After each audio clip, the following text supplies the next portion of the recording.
আল্লাহ এতদিন আপনার হুকুম পালন করি নাই, আল্লাহ শয়তানের ওয়াসওয়াসায় পড়ে করছি গো, আপনি মাফ করে দেন।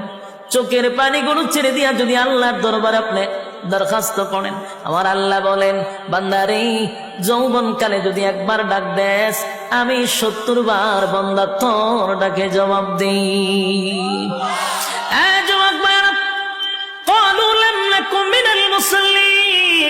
যারা দুনিয়ার জমিনে মুসল্লি ছিল না তারাই তো জাহান্নামী, এক নম্বরে জাহান্নামে যাওয়ার কারণ।